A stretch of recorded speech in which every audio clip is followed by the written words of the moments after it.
Party के अंदर सवाल खड़े करना संघ की सोच हो जाती है। आज ये कहकर क्या उन परेशानियों का अंत हो जाएगा, निकल जाएगा सुलह का फॉर्मूला आपका पंजाब और राजस्थान में? अंजना जी, जिस बीजेपी प्रकार कह रही है, सर सवाल पूरा नहीं हुआ है, बीजेपी कह रही है आत्मघाती है ये सोच। ये बीजेपी के लिए जरूर आत्मघाती साबित होगा जो स्टेटमेंट उन्होंने दिया है। अंजना जी, जिस परिप्रेक्ष्य में आज राहुल जी ने बात की, करीब 3,500 हमारे जो सोशल मीडिया के वॉलंटियर को संबोधित कर रहे थे, किसी ने सवाल पूछा कि राहुल जी ऐसे काफी लोग हैं आज जो कोरोना का हैंडलिंग है बीजेपी का उससे नाराज है, नोटबंदी की बात हो, जिस प्रकार से चाइना हमारे देश में घुस रहा हो और सरकार झूठ फैलाने का काम करे, हमको कैसे उनको जोड़ना चाहिए। तब राहुल जी ने ये बात कही कि कांग्रेस की विचारधारा देश को बचाने की विचारधारा है, वहां डर का कोई काम नहीं है, यहाँ कमजोर दिल वालों का काम नहीं है। ऐसे लोग चाहिए हमको जो सिर्फ देश की बात करें। कांग्रेस की विचारधारा है कि हमको देश को कुछ भी करके बचाना है, और ऐसे लोग जो कांग्रेस छोड़ के जाते हैं, जो डर गए हैं, ऐसे लोगों को हमारा काम नहीं है। और ऐसे लोग चाहिए जो डर नहीं, सिर्फ देश को बचाने की बात करेंगे, कांग्रेस की विचारधारा की बात करेंगे। उनका स्वागत है। क्या गलत कहा उसने? राहुल गांधी ने कहा है निडर होकर लड़िए। आप लोग फेक न्यूज फैलाते हैं संबित पात्रा जी। हाँ, मैं जवाब देता हूँ। देखिए अंजना जी, आपने मुझे पूछा कि मैं क्यों मुस्कुरा रहा हूँ। मैं तो सैल्यूट करता हूँ कांग्रेस के प्रवक्ता, कितना डिफिकल्ट काम है, जरा सोचिए आप अंजना जी, कितनी मुश्किल भरी डगर है ये। मतलब क्या क्या डिफेंड करना पड़ता है, आप सोचिए। अगर हम लोग को ये सब डिफेंड करना पड़ता, हमारी परिस्थिति क्या हो जाती।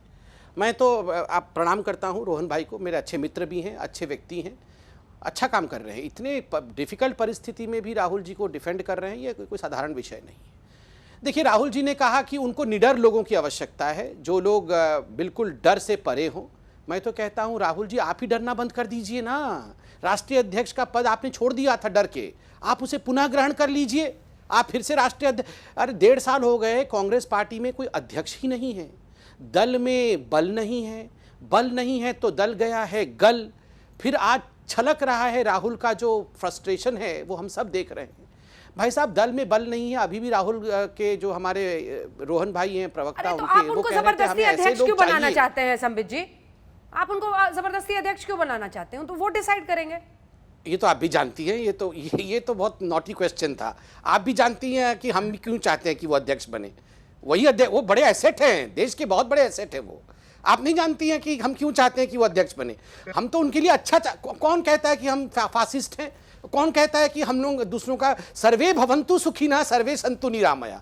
हम चाहते हैं कि कांग्रेस पार्टी में बिल्कुल सुख हो, शांति हो, और वो निरामया मतलब माया से परे जिए, खुशी खुशी रहे। हम चाहते हैं राहुल जी अध्यक्ष बन जाए, इसमें क्या बुराई है?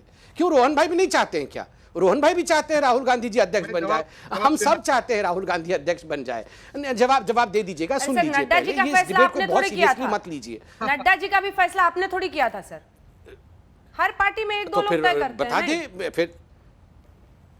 ठीक बात है अंजना जी, अगर मेरे से गलती हो गई, मैंने राहुल गांधी को प्रपोज कर दिया कि आप बन जाइए अध्यक्ष, तो अभी रोहन जी गलत कर दे, उसको बोल दे कि नहीं ऐसा नहीं हो सकता है, हमारी वर्किंग कमेटी तय करेगी, राहुल गांधी उस लायक नहीं है, बता दे मेरे को, क्या मैं विड्रॉ कर लूंगा। मैं फिर बोलूंगा नहीं, सोनिया गांधी को कंटिन्यू करने दीजिए। हम क्यों ऐसे करेंगे? देखिए ऑन अ सीरियस नोट, वैसे ये सीरियस डिबेट है नहीं, राहुल गांधी अकेले रह जाएंगे तो वो गीत है ना, 3 बज गए पार्टी अभी बाकी है, इनके यही होने वाला है, हर्ष इनका यही होने वाला है। 3 बच गए हैं, पार्टी अभी बाकी है।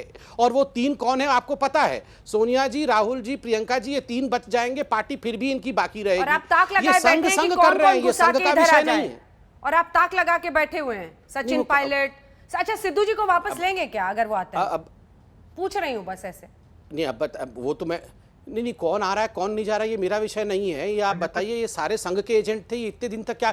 ये गुलाम नबी आज़ाद जी संघ के एजेंट थे, कपिल सिब्बल जी संघ के एजेंट, शशि थरूर, ये इतने हाईफाई इंग्लिश बोलते हैं, ये संघ के एजेंट। आप बताइए, ये सारे लोग संघ के एजेंट थे। ये सचिन पायलट संघ का एजेंट, ज्योतिरादित्य सिंधिया तो हमारे पास आ गई। बताइए, ये सारे संघ के एजेंट यहाँ बैठे हुए हैं, क्यों नहीं निकाल रहे हैं इनको?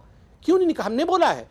देखिए मुझे तो कभी कभी समझ में नहीं आता है ये राहुल गांधी जी बोलते क्या है। With all due respect to Rahul Gandhi and Rohan भाई, मैंने उनका एक स्पीच सुना अभी थोड़े दिन पहले, बोल रहे थे कि अब मैं थोड़ा इमोशनल बातें करूंगा और जब वो वाइस प्रेसिडेंट पहली बार बने थे, फिर उन्होंने कहा कि you know this Arif, morning I Arif, got up at night this हाँ मैं थोड़ा सा बोल दूं, राहुल जी के बारे में अच्छा ही बोल रहा बोल हूँ। दीजिए, देखिए फिर उन्होंने भाषण में कहा कि मैं बहुत इमोशनल बातें करूंगा, करके कहा कि you know this morning I got up at night and politics is in my shirt and pant.